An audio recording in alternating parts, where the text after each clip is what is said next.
Okay, does anyone volunteer what punya means? Well, you gave us a clue. It's often translated as merit. It often is. Would you think grace is better? Great, just a little bit Christian. Funny word, that. Funny Yeah. word. Yeah, I mean, Okay, it's the gateway. I would say punya is the gateway to insight and awakening. that's not so much a translation as like a bit of a sermon. Oh, okay. Okay, this is just to remind you, what I put there, copy, is how it is in Sanskrit. Yes. You subdotted and then n, so punya. Yeah. Whereas in Pali, it is punya, but it's the same word. Now, the etymology isn't absolutely certain, but the best view appears to be it's from the root pu. Now, very clearly down, the root pu means pure, as in purus, purified. Oh, blimey. Okay. So the punya means a pure, something that is pure and is both an adjective and a noun, by the way, in both Sanskrit and Pali. The idea is that it is a purifying act. Your punya is an act of purification. That makes sense. So whereas in modern, the ordinary, popular modern Buddhism, especially the Theravada countries, they think of it as making merit. Yes. Almost a purchase. Yes, like something in your bank account. And this is reinforced by the translation merit. Now, merit actually is from the Latin word merere, meaning to earn. Oh, okay. Yeah, that's why. And the word meretricious, from meretrix, a prostitute. All that means is she does it for money. That's the meaning of the word, a meretrix, an earner, trying to make an honest living, and everyone's at that. Meretrix. That's the Latin. That's Latin. And you have the emeritus and emeritus professor. We have our emeritus pope. Yes. Emeritus means earned out. In other words, you've done all the work you had to do in your life. You can now sit back and enjoy it. That is emeritus. You've finished your earning. Yes.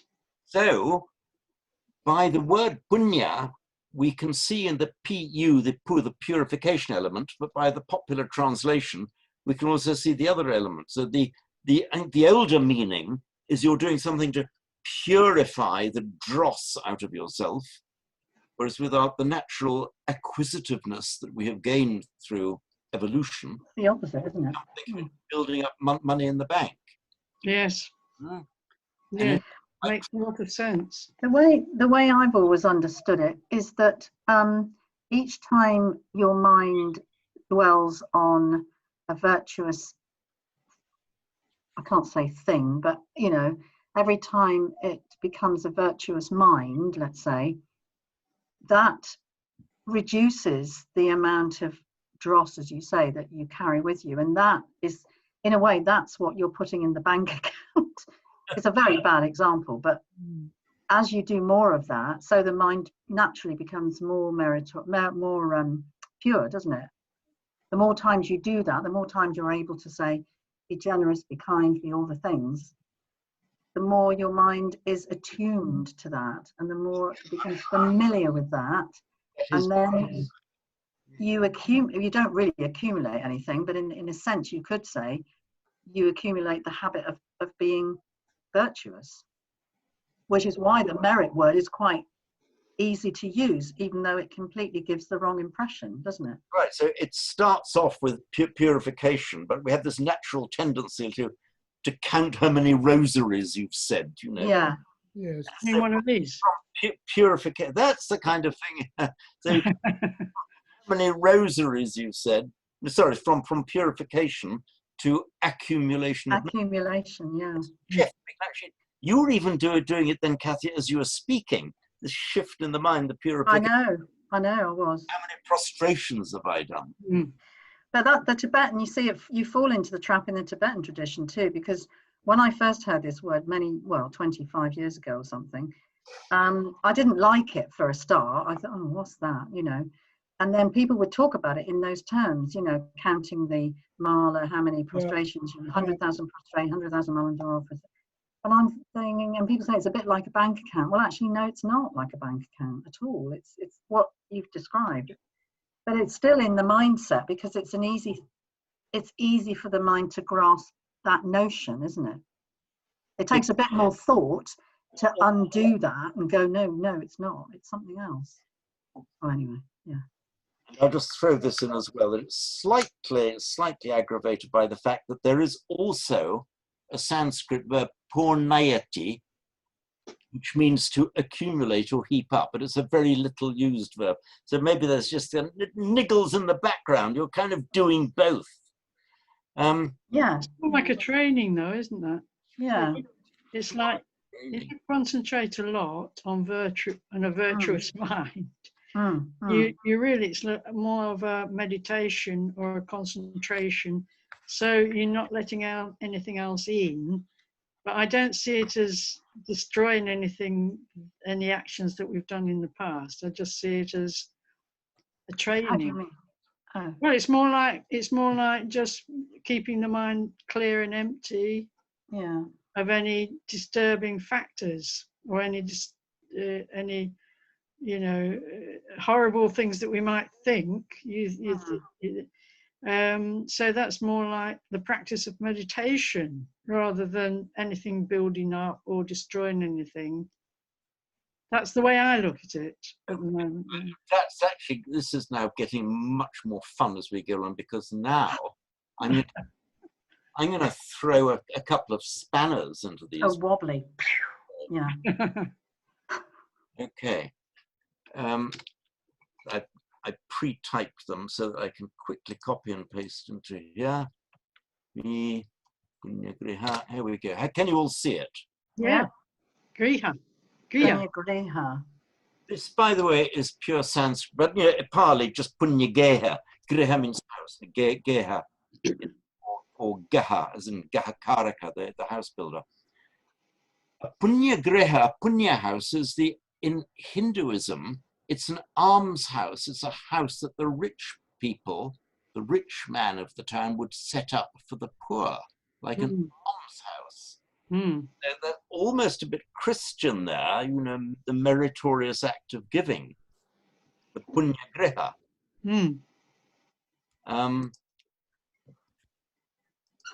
And another one here,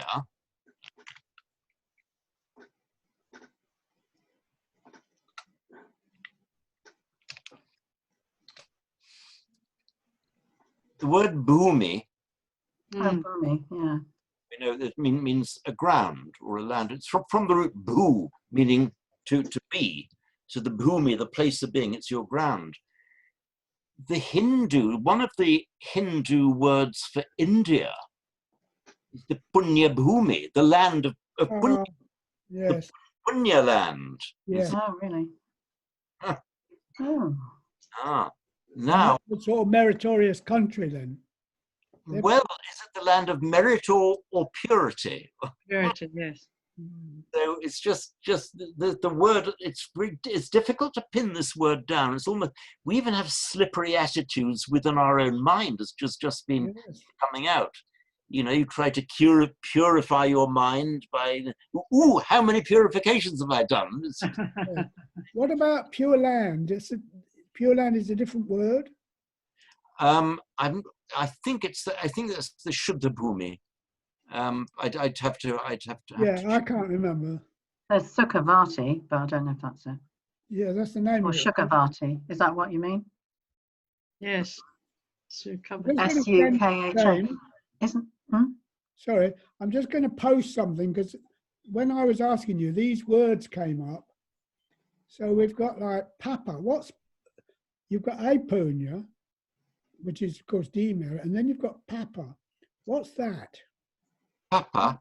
Yeah, P-A-P-A. Well, Papa means daddy, but Papa means kind of sin or evil. That's the name of Yeah. Papa Vargo. Papa That's what they're Vargo. calling it, ill fortune or. bring something that brings misfortune. Mara, isn't it? Papa is a very common word. For instance, if in modern India, for example, you know, somebody is describing something he doesn't like and conduct, that is a big bap, a big bap. Daddy. Yes. I think the what brought this up in the conversation I told you about was somebody didn't like the way the Dharma was this whole idea of merit. It had become completely materialistic almost. Yeah. Instead, he didn't like that at all. And I suppose your point earlier about it changing over time, it was something really brilliant, the term, clarifying or clearing, and then suddenly it's become, you purchase it. Well, effectively, or by doing a good act, it's not just the act out of your own goodness, makes yourself even gooder. It's the you've actually kind of put something in the bank. Yes, but there's the Jews or the Christians, I can't remember. Trevor Leggett used to say, when you put the £10 note into the collection dish, don't cough. I like that. Yeah, Don't draw attention to yourself. That's right, yeah.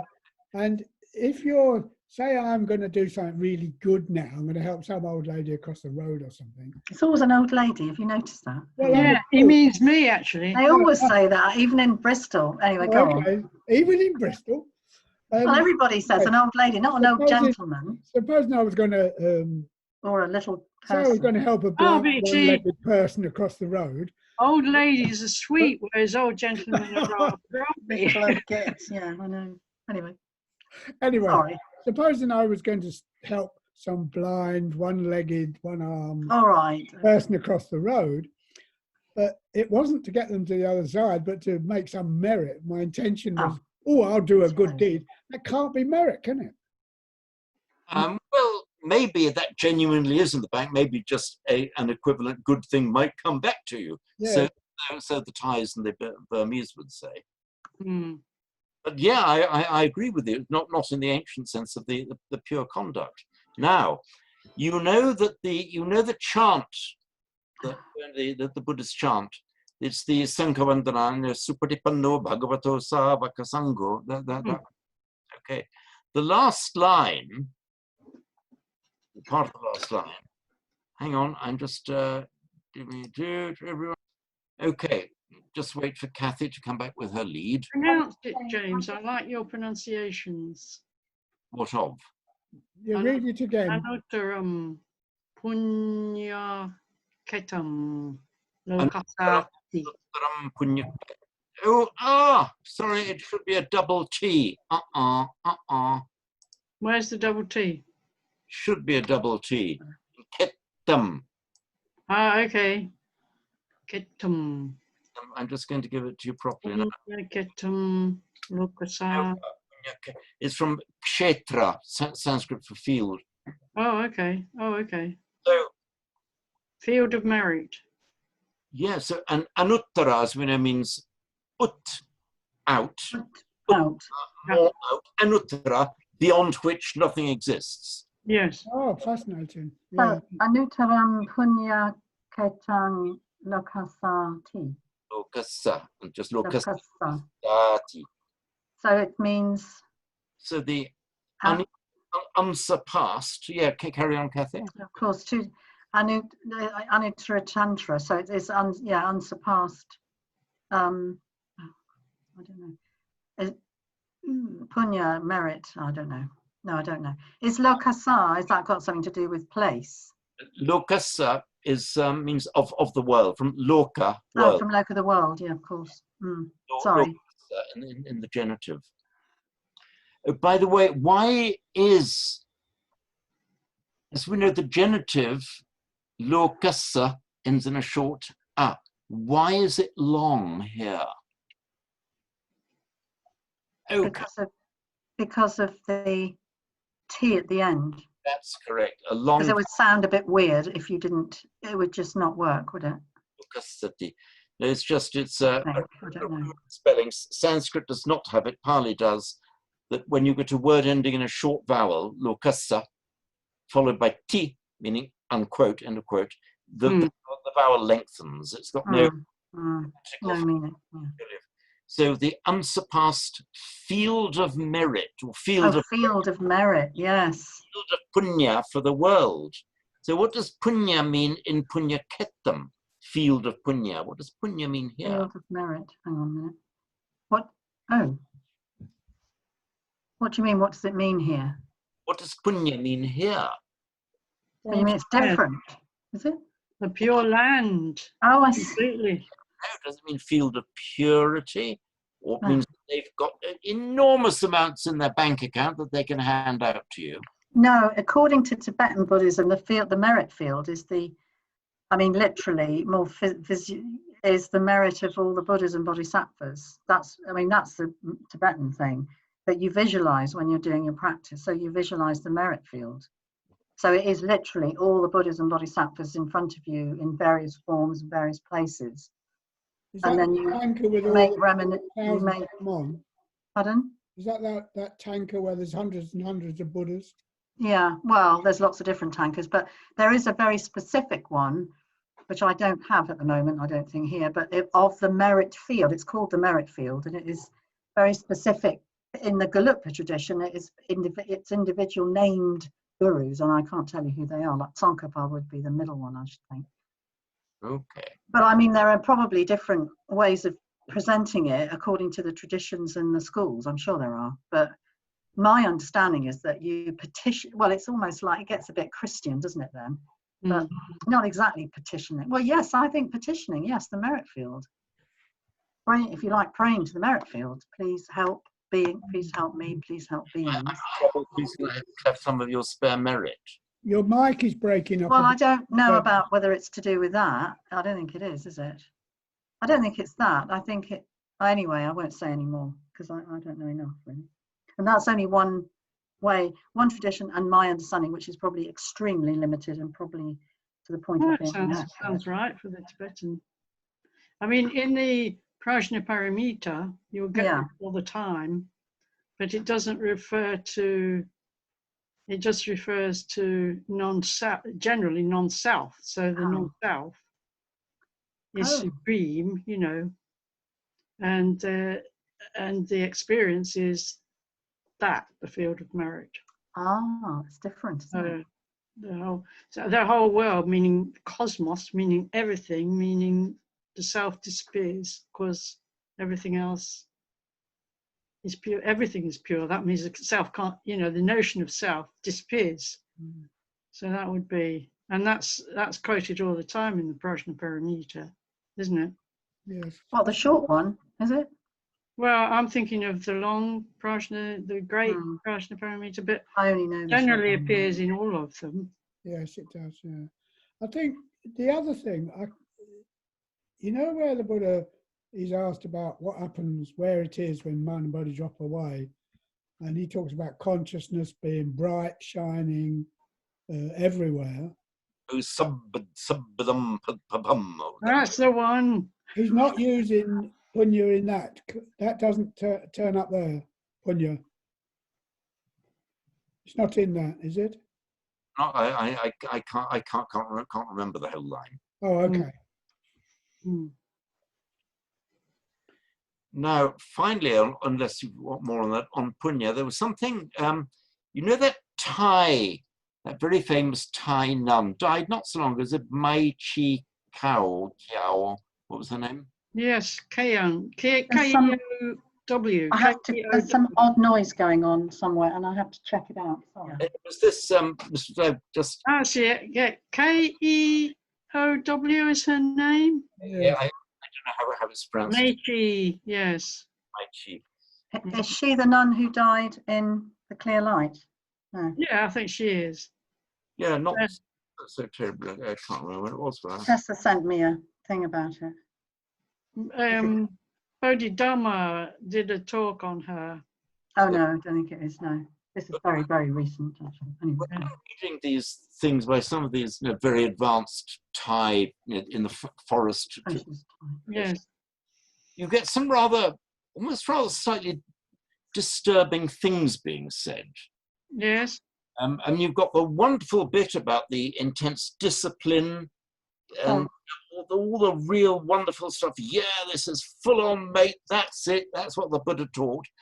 And then they get tigers coming to talk to them, kind of ghost tigers coming to talk. Ah, yes. Are they not real ones then? Well, we aren't quite sure. And actually, a few years ago, I asked you about it, Diana.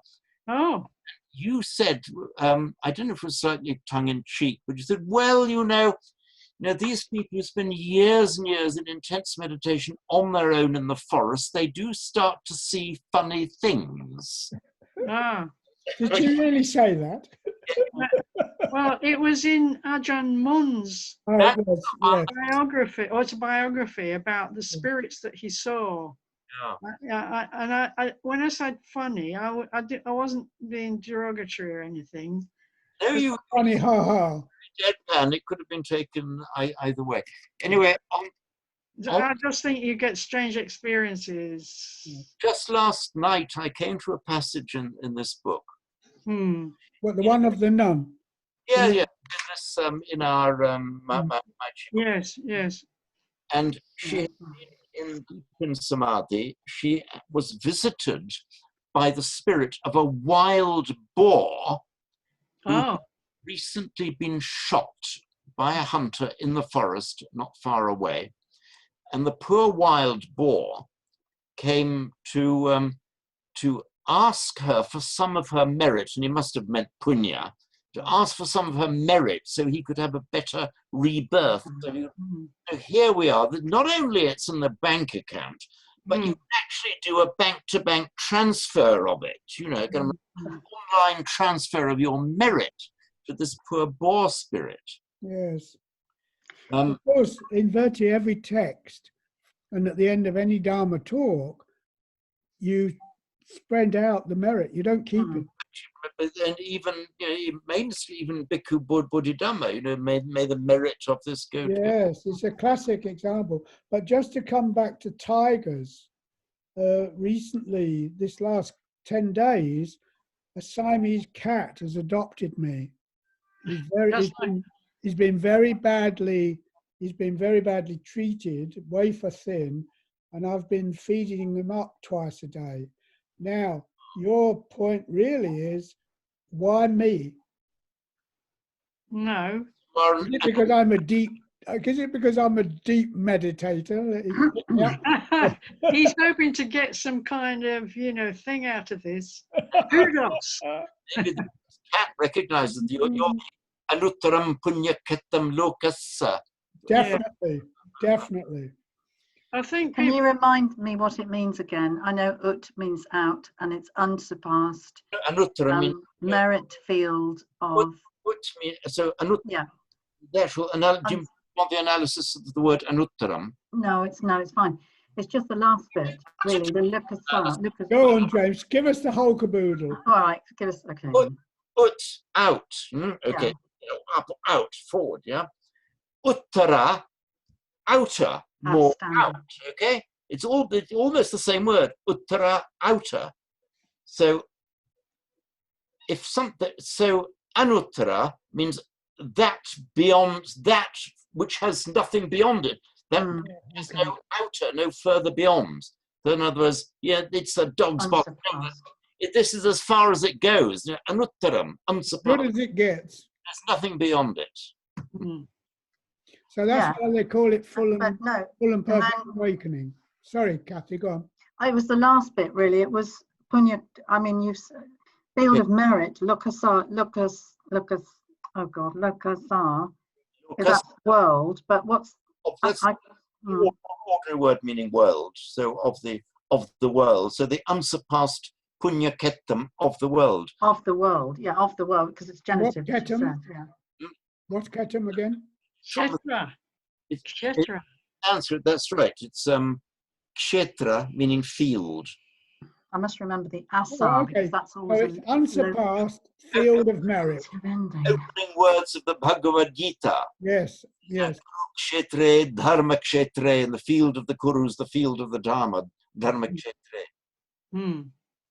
So the field of Puñña, and now we're all going to be much more careful about, we don't rush into saying, translating Puñña as merit, because we know there's a lot more to it. Yeah, I think. One final thing, our goodly lady here, Yes. Kelly was advising the spirit of the wild boar, effectively said, I'm translating into modern terms, said, look, I can't do a bank-to-bank transfer of merit, but I can advise you what to do. Ah, okay. So, and she was telling the spirit of the wild boar to observe the precepts, and she spelt them all out. And, you know, don't nick food that doesn't belong to you. Don't commit adultery.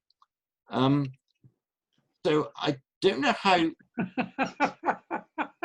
wasn't going to be a boar in his next life, though, was he? Well, it sounds like he might have been. Sorry, that was a joke. A B-O-R-E, you mean? Anyway.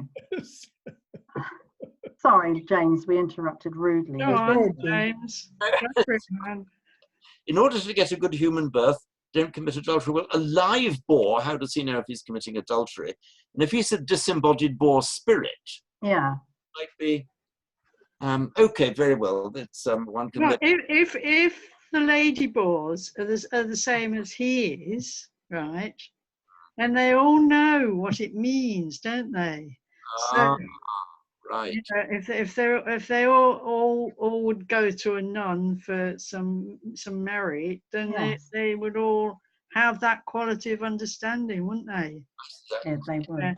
I mean, it sounds a bit like spiritualism to me, where you have, you know, spirit guides, spirit this, spirit that, which I think Buddhism understands, but does not go into that area so much. It comes away from that.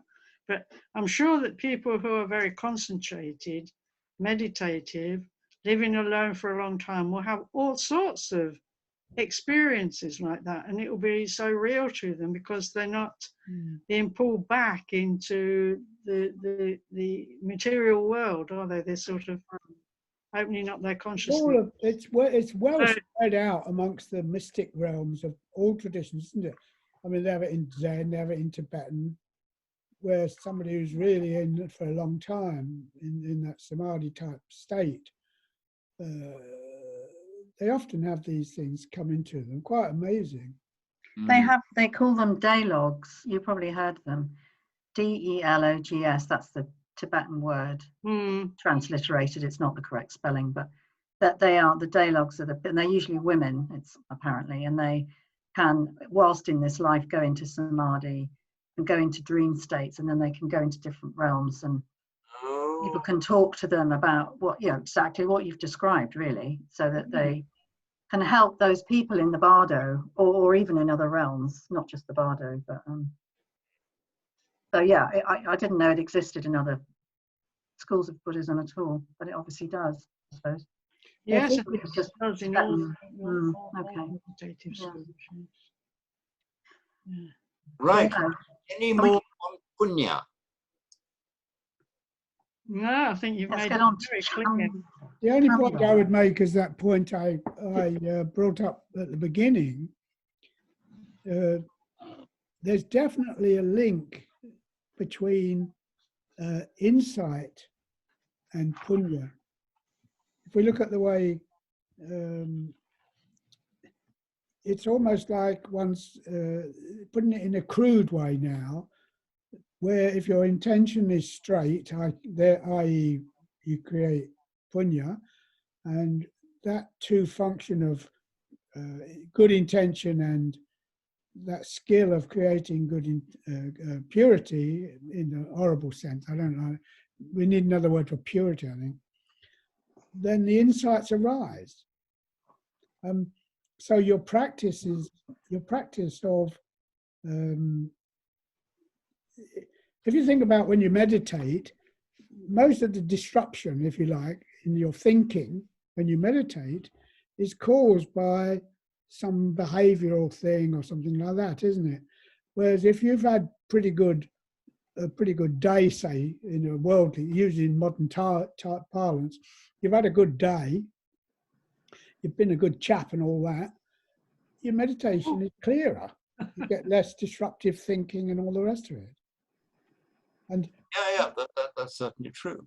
so, but that's on a basic level. But what they do, I think, with this notion of a materialistic punya, it only exists when the notion of practice is a linear, time-based, self-based practice.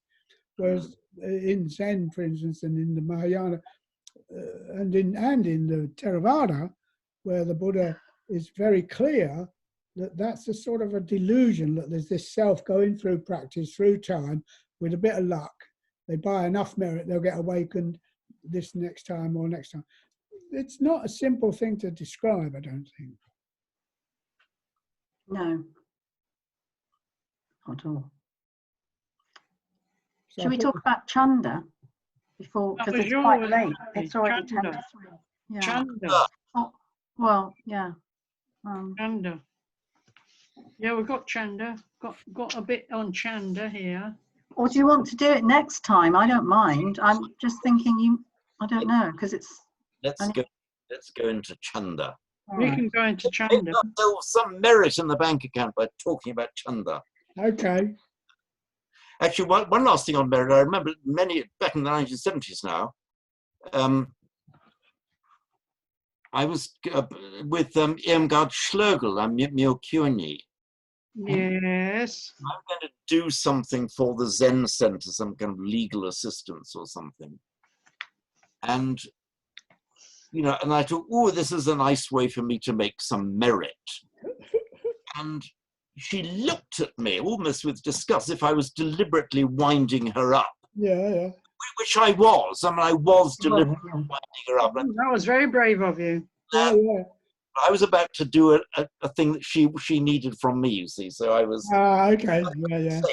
You got. So that was the kind of the completely pure Zen approach to making merit, is dismissed with contempt. Yes. Well, I wouldn't call that Zen. Making merit, but dismissing with contempt. It was a kind of a mixture of contempt and amusement, as if she was doing both at the same time. Because the amusement, she had to control it, you see, because you were going to do her a big favour. Maybe I kind of let and it. Of course, it goes back to the Bodhidharma thing, where the emperor says to Bodhidharma, I've done all these good deeds, put up monasteries, put up this, that, and the other. What merit do I get? And he says, now. Yeah, I remember that. Yeah, that's where it goes back a long way. But it does point out, of course, sorry, Kata, we have to do that. It goes back, like this business of turning punya into a materialistic buy, purchase and receive process is definitely very old. Everything seems to be infantilized, doesn't it? Mm-hmm. From politics to religion, it all comes down to the lowest common. It sounds extremely disparaging what I'm saying, but no, it's real. In some ways, it does. In order to appeal to everyone, or let's say people who don't really want to think about it very much, whether it's politics or whether it's anything, it always common to that. The lowest common denominator, the most basic, and it becomes infantilized and a bit. Infantilized, and it loses its meaning. Yes. I mean, that's The at the end of it just completely loses its meaning. Yeah. We've got a couple of minutes, James. Do you want to wrap it up with Chanda? Well, we can't really, because it won't do it justice, will it? No, but we can do it next week. But I don't even know what it is. Okay, Chanda. Okay, let's just kick off anyway. Yes, kick off. Chanda, the kind of most basic translation idea of it's a desire. But Chanda, it's more not just a wanting. The Chanda is more like the kind of desire that can get translated into action. It's more like desire mixed with intention. Not just sitting there desiring, but this is what I'm going to do. I desire to do. So the idea. So it's, I mean, anyway, go on. You said it was desire mixed with intention. Yeah. And so, but it's of itself, it's a neutral word. Ah. We have the word tanha Mm. from the Sanskrit trishna, meaning thirst. But that's always kind of a bad thing, you know, as you're eaten away by this often unskillful wanting to do something. The chanda is of itself a neutral thing. It is sometimes, I've just done a word search through the text, often in conjunction with chanda raga, chanda plus raga, meaning passion, cognate with the English word rage, but it actually means passion, where by association it's given a negative meaning. But equally, we're all here out of a noble and meritorious chanda to improve our Pali. And absolutely. So the chanda of itself, it can be this intention acting. What am I going to do? This is what I'm deciding to do. Can be done skillfully or unskillfully, or neutrally. For instance, in the section from the Dhammapada. Oh yes. Yep. I think Yeah. I'll just copy and is paste. this? V and Dham. Have you got it? Are you talking about the chapter 11? No, 16. This is the one from chapter 9. Chapter 16, surely. Should a person commit evil, he should. No, hang on, 9 or I thought chanda came up in 16, not 9. Both 9 and 16. Oh, 9 as well. Yes, Okay. it's there. I saw it. It's hiding. Chandam. Oh. Hiding above 16 in its correct numerical order. So it's in 9. Which verse? 2. In chapter 9, verse. Papan se che puriso, that one. Oh yeah, chandam. Oh yeah, you're right. Yeah. So natam hi chandam kayirata. Yeah. Kayirata meaning to do. Na kayirata, do not do. Here, there, do not place. It says, do not place your chanda there. In other words, you've got a chanda, and you can act skillfully by placing your chanda on a good aim. Ah, genius. Oh, I see. Not tam he mean is the instrument, is the locative of tam, just meaning that. So which one is the locative? Kayirata. Do not place your chanda there. The is effectively saying, yeah, it's fine to have a chanda, but make a wise choice as to where you place the object of your chanda. When you're translating your chanda into action, let it be a wise choice. Did you say the ending am was the locative?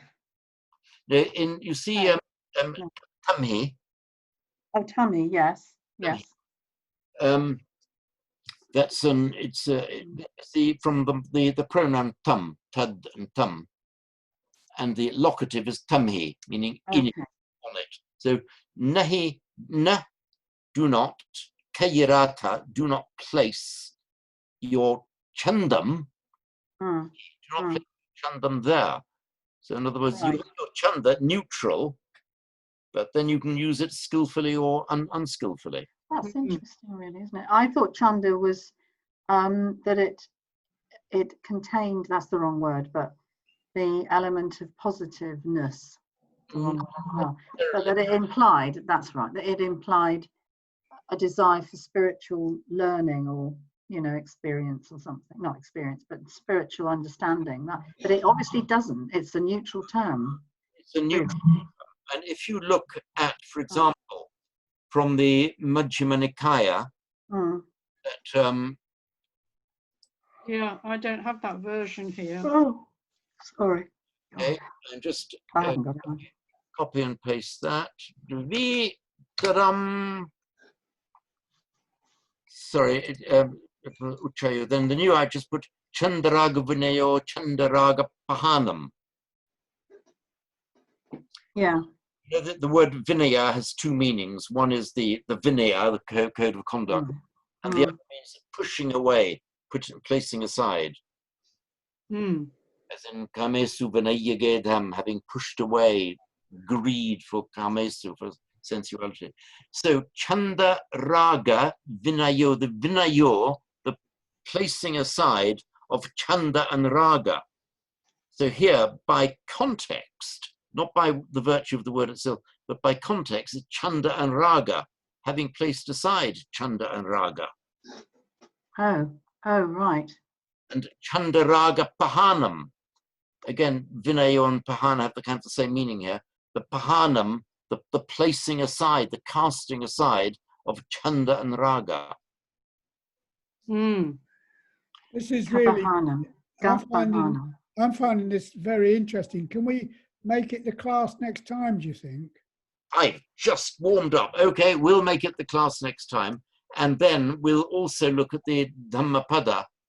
Yeah, we didn't do that, did we? Yes. The one in 16:9, Chandajatana Kate Man. Why we get to just Clearly, it's with a positive meaning. The Chanda has arisen in him. because this is the chapter on evil, isn't it? And it says what the English version in this is for the Mahabodhi Society. Narada Mahatera.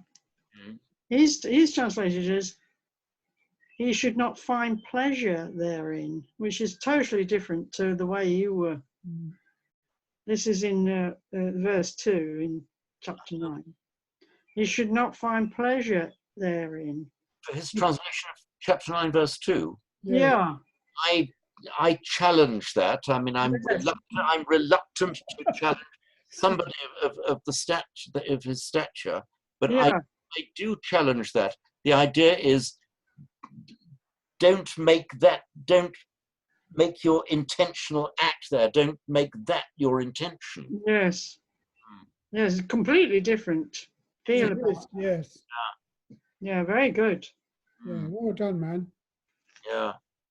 Okay, so having challenged Narada, we can then continue with this interesting discussion of Chanda and how it appears in the various texts. Yes. This chapter 13 of the Majjhima Nikaya, I haven't got Bhikkhu Bodhi's version. I've only got Horner's version. So where would it be in her text? How far? Because she doesn't have the same order of chapters. Paragraphs. No, I've just got.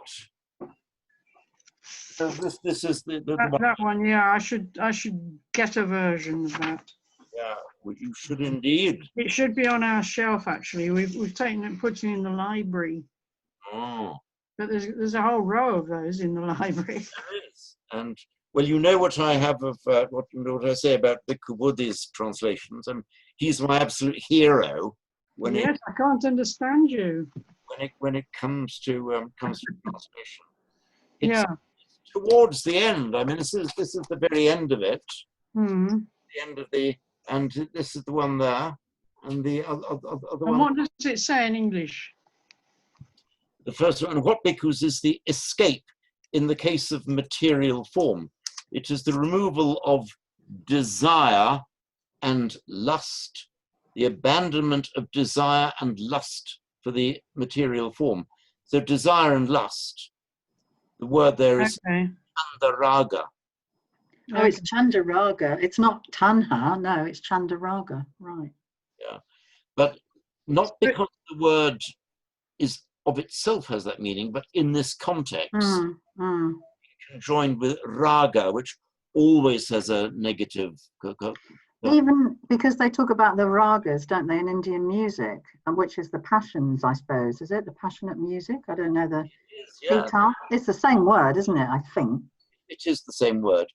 It's the idea of the welling up of emotion, excitement. Our word rage in English. I didn't know that. From the same root. Right. And the three qualities of being in traditional Hinduism, you've got this sattva, tamas, Sattva, yeah. rajas. Sorry. Sattva is purity, pure being. Tamas is the sloth, the darkness, the dullness, and the rajas is the excitement. Oh yeah. It's from that same root, the raj meaning the excitement, the rage, the mood. It also doesn't Raj mean king or higher? Okay, well, that's from a different root. Okay, fine. That's all right. From, oddly enough, that's cognate with our word rich. Ah. And the German, das Dritte Reich, the third. Oh yeah. So, oh yeah, the Reich. Yeah, yeah. And the Latin rex. Rex, yes. It's all from that. So it's a similar root, but in fact, it's just coincidental that it's the same. So you have a palette of many languages to choose from, James. You can paint a lovely picture. That's lovely. Thank you. Thank you. Jolly good. So okay. I will write this up and yeah.